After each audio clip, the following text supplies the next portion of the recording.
Oh, the ninth time is a charm. Jesus Christ.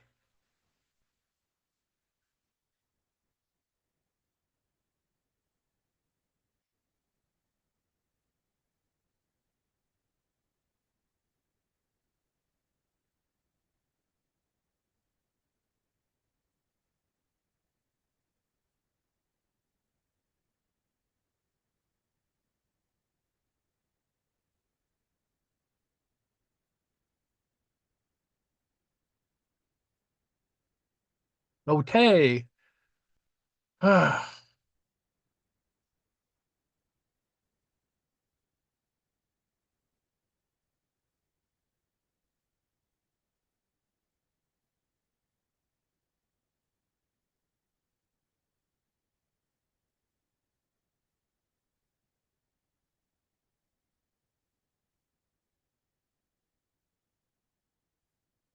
Finally, apologies. Had a network problem which I had created. All right. Today, welcome to dis&dat, theautonomouscollective.net. Continuing on with some of the stuff that I've been fiddling around with, but I think you'll find it relevant because the current issues of tariffs at all. And if you've been reading any of my other stuff elsewhere, uh, it's currently the problem of the 100%. Now, I think it's going to be withdrawn. It was certainly a bad idea, the 100% tariff on foreign film production, or foreign films entering the United States, which is it, the poor brainless idiot thinks that there are these big film cans being moved around. They may be, but I think that it's bigger than that. And so today we're looking at rent seeking and the economics of corruption, which certainly is the current state of the American economy. And I'm going to begin. Not I'm gonna not going to bludgeon everyone with principal agent theory, but there is this idea, um, and I've introduced it with certain ideas about tariff policy. But what we're going to look at is a common problem, which is currently the issue of the White House. That is, you have principal agent in principal agent theory. It is this idea of delegating work, and then because agents and principals are self-interested, it's very libertarian, and because there are information asymmetries, the left and right hands do not know what they're doing. Similar to for example, the flow of aid to Ukraine was shut off independently by Pete Hegseth without Trump knowing it. So there was a whole issue there as well. Certainly did cause problems in the initial opening of the Trump presidency. Um, there were a lot of serious problems once they sort of said, well, we're going to stop doing this. And then it created this cascade effect. Anyway, it involves also moral hazard. That is a situation where an economic actor has an incentive to increase its exposure to risk because it does not bear the full costs associated with that risks should things go wrong. And yours truly has learned this in trying to become a an executive officer of one kind or another, and this is what happens. Similarly, these gaps, which I think are described, and don't worry, you're not going to have to remember any of this for the exam. It's dead weight loss. It also describes the issue. This gap describes something that is called a dead weight loss. That is, it's the inefficient allocation of economic resources. So, the current issue of, for example, the tariff problem, which is the fact that revenue from tariffs is not going to come back if you assume a kind of a certain kind of functioning economy, it's not going to come back. Manufacturing is not going to come back to the United States for a while, and Trump telling us all to be patient is uh, we may all be dead by that time, because that's not really, he doesn't understand how it works. Uh,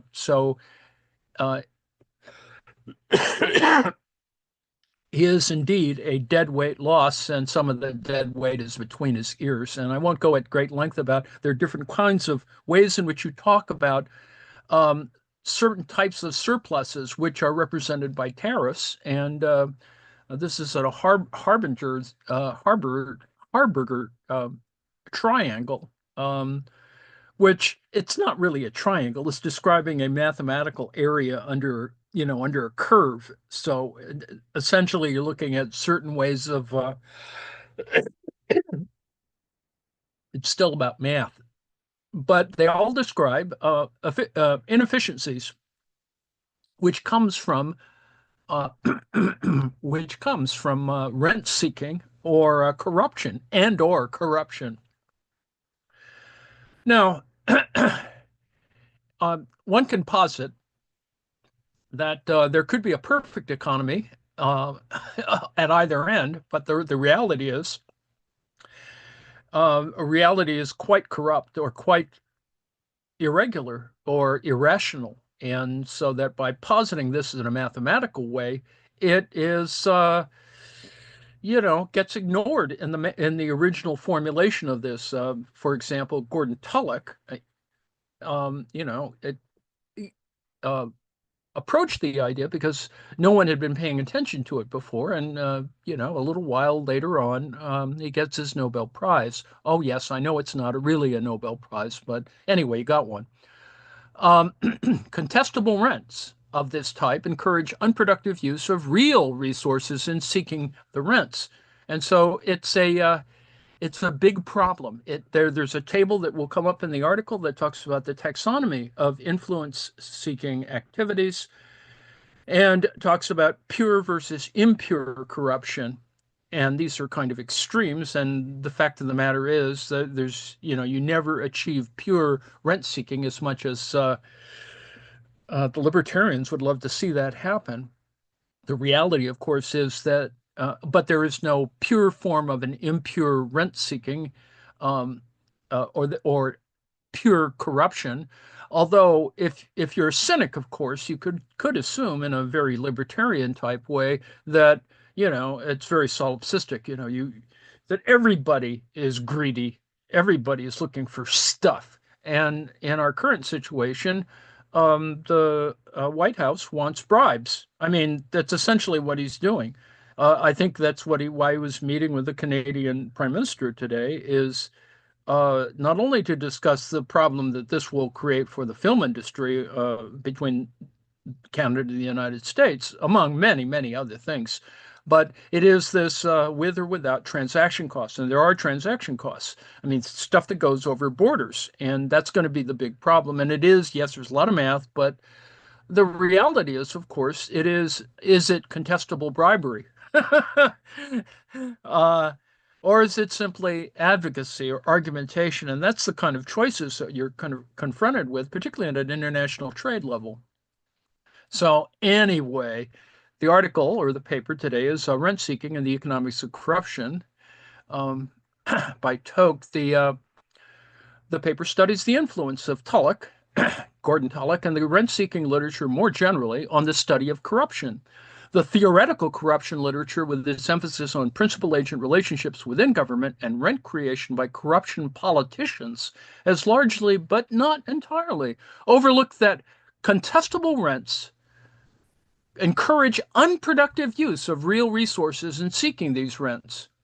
As a consequence, the literature underestimates the value of corruption control and the cost of corruption itself. Now, for the modern reader, it is quite an eye opener to go back and read Gordon Tullock's paper, because it's not very long and it's a somewhat minor article, The Welfare Costs of Tariffs, Monopolies, and Theft, published in 1967. I think he put theft in there to get a rise out of people. Western Economic Journal, now called Economic Inquiry. It's actually a pretty good journal. Um, and yes, it doesn't have a single equation or statistical table of any kind, which, of course, is a big issue for some people. The insight, of course, is that the social cost of government policy, that is, monopoly, transfers, regulation, etc., is much greater than suggested by the calculation of Harburger triangles and deadweight cost. And I showed you that above with the little triangles under the curves. The source of the extra cost is the contesting of rents created by the policies by potential beneficiaries expending real resources. This, along with Tulloch's paper on efficient rent seeking, started a huge literature on rent seeking, and Ann Kruger uh, did the much more fulsome article on it for the activities described by Tulloch. The purpose of this paper is to discuss the influence of the rent-seeking literature on the study of the economics of corruption. The terms rent-seeking and corruption are often used interchangeably. Closer inspection of the academic literature, however, reveals that the two literatures have proceeded in parallel to a surprisingly large extent. Yeah, some people don't like putting corruption in the titles of their papers. I shall argue that this is unhelpful and that both the rent seeking and the corruption literature can benefit from each other. The rest of the paper is organized as follows. Section 2 develops a taxonomy that helps set the stage for the rest of the analysis. Section 3 provides a brief overview of the theoretical corruption literature. Section 4 evaluates the influence of the rent-seeking literature on the study of corruption. Section 5 inquiries into the influence of the corruption literature on the study of rent-seeking. Section 6 engages with the relationship between empirical research on corruption and empirical research on rent-seeking. And some includes Section 7, concluding remarks. The core concepts, definitions, and taxonomy. In this section, he briefly reviews the two main insights from Tulloch and proposes a general taxonomy that can help clarify the link between corruption and rent-seeking. The core ideas of the rent-seeking literature, it's useful to start by clarifying main ideas and concepts, even if they're familiar to most readers. The rent-seeking literature embodies two core ideas, which can be both found in Tulloch. The insights are, number one, the missiles seek heat hypothesis. That is, a contestable rent induces rent-seeking activities aimed at capturing the rent. These activities involve unproductive use of real resources and cause a social loss. See Trump crypto, for example. Number two, the invertibility hypothesis. Rent-seeking costs are, by and large, unobserved, but by applying contest theory and assumptions about the behavior of rent seekers, the size of the social cost can be inferred from the value of the contestable rent. The rent-seeking literature has been surveyed by, Nitzen, Congleton, Tollison, some pretty important people. And Congleton and Hillman is probably the best overview of the literature. Now, examples of contestable rents are abundant. That is, assigning monopoly rights. That is, like you can or can't put that thing, that oil platform there. That's a monopoly right. Protectionist trade policies, privileged budget allocations, income transfers, natural resource rights, and so on. The distinguishing feature making a rent contestable is that ex ante, that is, before it's assigned to any particular economic agent, it is up for grabs. This is what makes it rational for potential beneficiaries to expend resources in contesting rents. Contestable rents differ from contestable profits, which trigger socially productive activities. Contestable profits play an important and efficiency-enhancing role in the allocation of resources in a capitalist market economy. Economic agents have an incentive to expand into markets with profits and to innovate to create profits. This improves resource allocation, expands output of the economy, and increases aggregate welfare. Many contestable rents are created and protected by government policy and government officials, and politicians are gatekeepers who regulate who gains access to the rents. Now, you can see that's what's going on now.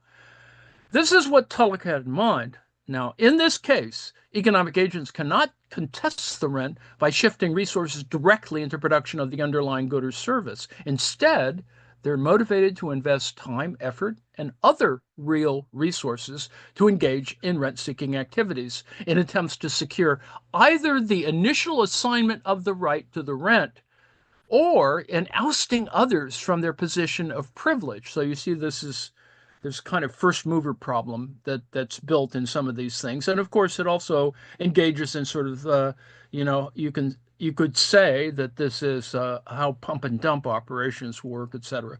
These resources are employed unproductively, but have social value in alternative employment. All this is largely unobserved, and this is the issue of moral hazard. If you don't see it, you don't necessarily know that it's happening, and certainly not recorded by any statistical agency and reported to the public. This is why people hide their money elsewhere, offshore. This makes it hard to know how large these losses really are. Unfortunately, the second insight, that is, the invertibility hypothesis, can help. The social loss can be inferred through contest models from the size of the contestable rent. It is, in other words, possible to invert the process and use the size of observable rents to infer the unobserved social cost of rent seeking. Now, whether it's a kind of Schrodinger cat problem is sort of appears. A very extensive literature on rent dissipation, including Tulloch's paper on efficient rent seeking, has subsequently demonstrated that the possible relations between the observable rent to the underlying rent-seeking expense are complex and contingent on many assumptions or influences. Definitions and taxonomy. In order to examine the influence that the two core insights from the rent-seeking literature have had on the corruption literature, the starting point must be to settle on definitions of what the two social phenomena are and to develop a workable taxonomy that can help us organize the material. The standard definition of rent seeking is the quest for privileged benefits from government. While there's a general agreement on this definition, it's proved much harder to converge on a widely accepted definition of corruption. An often used definition of corruption amongst economists is sale by government officials of government property for private gain. See Social Security. Or situations where, quote, the power of public office is used for personal gain in a manner that contravenes the rules of the game. Yes, see emoluments. Meme coins, let's say. Taking these definitions at face value, it's clearly possible to have rent seeking without corruption and vice versa. If, for example, a government official is charged with allocating mobile phone licenses, and the rules specify that he must select the company that makes the most convincing case for efficient service delivery, and if he follows this rule to the best of his ability, then there's no corruption. Yet, there will be a lot of rent seeking. The mobile phone companies will expend vast resources on making their case for being the best for the job. Conversely, it's also possible to have corruption without rent seeking. Suppose, for example, that one of the companies pays a bribe to obtain the license without any checks on its ability to deliver the services efficiently. Yeah, vaporware, Doge, and no one else makes any effort to show their fitness for the job. See Doge again.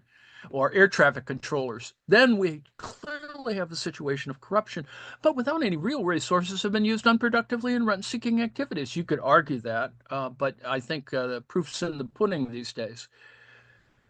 And you can see that there were consequences for Elon Musk. This line of reasoning, however, gives the impression that corruption and rent-seeking are entirely different social phenomena, and that's misleading and unhelpful.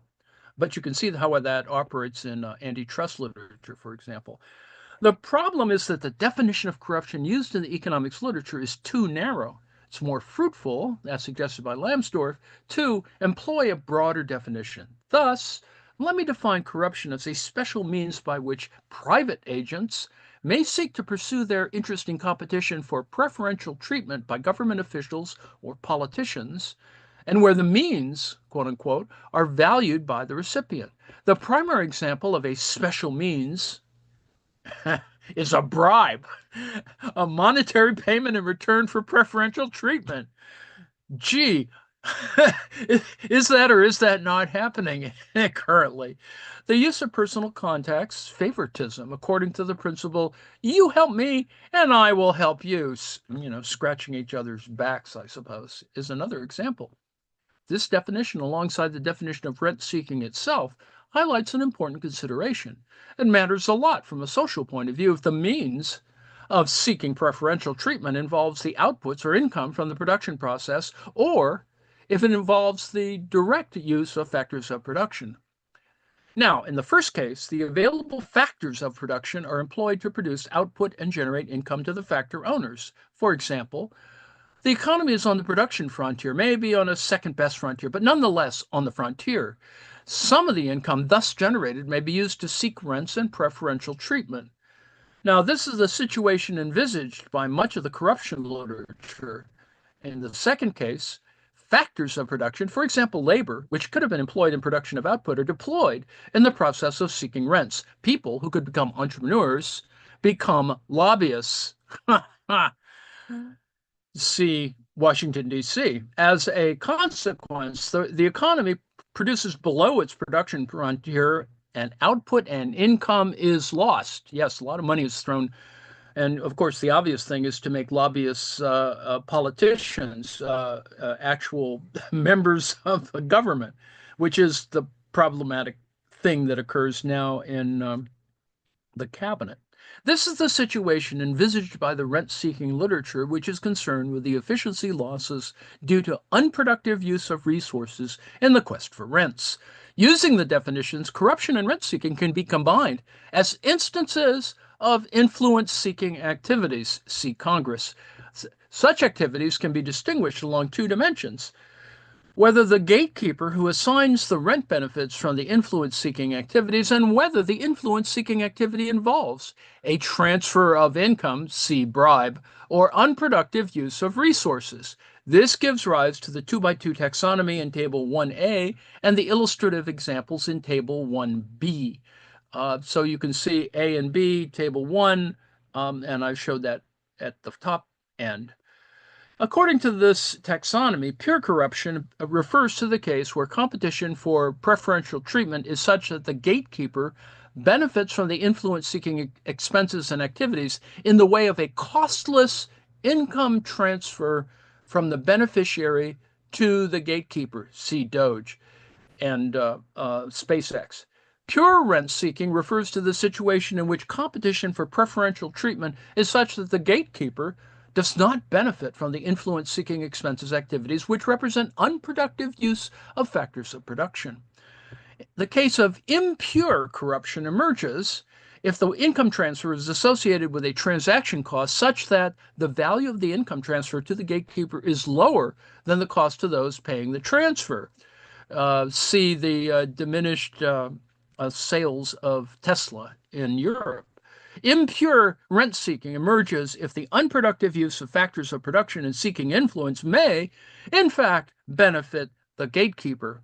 There are, of course, a whole raft of intermediate cases, and many other distinctions can be made. Corruption is restricted to a few competitors, while rent seeking is open to all. Corruption is not legal, while rent seeking is, etc. But the two-dimensional taxonomy is, at the very least, helpful in clarifying the link between the rent-seeking literature and the corruption literature. Most of the corruption literature is concerned with situations where the gatekeeper gains and the influence-seeking activity represents an income transfer. Bribery is the classical example of this, which is often viewed as a costless transfer. In reality, even bribery is associated with transaction costs. This reduces the value of the bribe for the gatekeeper and, in the limit, makes it worthless. The classical rent-seeking literature, including the examples given by Tulloch, and the analysis in Hillman and Salmon, and many other papers on rent dissipation is about pure rent seeking. That is, real resources are being employed in seeking, say, a government-sponsored monopoly rent, which is assigned without any gain to the official who assigns it. However, it is possible to envisage cases in which, yes, the gatekeeper may gain. Yes, conflict of interest. Ha!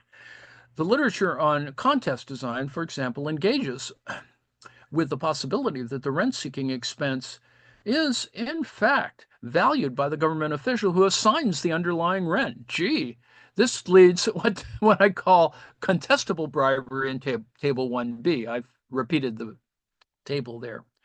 Now, I've used up my time, and so I will return you to your regularly scheduled program. And so I leave it to you to read the remainder of the article. Let me see if I can scroll down, find the conclusion, and give you at least a little sense of what this was all about. It's surprising that the corruption and rent-seeking literatures have not crisscrossed more than it appears to have been the case.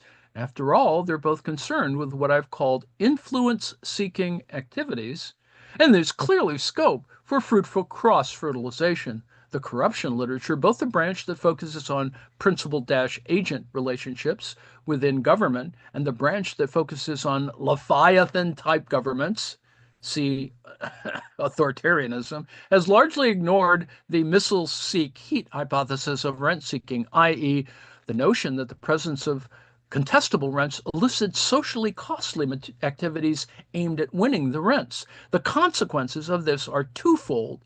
First, the literature underestimates the value of corruption control policies. Yes, you eliminate all of the inspector generals for major government administrative agencies. The overriding objective of the law in economics and organizational economics literature on corruption is precisely to devise and evaluate such policies. A fruitful research project would be to integrate the notion of contestable rents and the associated rent-seeking cost into the principal-agent models of corruption and to reconsider existing results about socially optimal levels of corruption. Second, the literature underestimates the social cost of corruption, period, insofar as corruption is conceptualized as a costless transfer of income from one party to another. It may appear that corruption is a social problem only because it leads to policy distortions. You let the guy come to your cabinet meetings, Elon, and because it leads to inequitable and unfair allocations of public resources and funds. The rent-seeking literature would insist adding Tulloch rectangles on the debit side. We just need to quantify them anyway. So that's that's the answer to the question, I suppose. And tomorrow is a further, but not the same article, a further example of rent issues. And I hope that you'll enjoy that and come by earlier when I hope to have solved my stupid rent. Speaking of rent. All right, so I'll stop share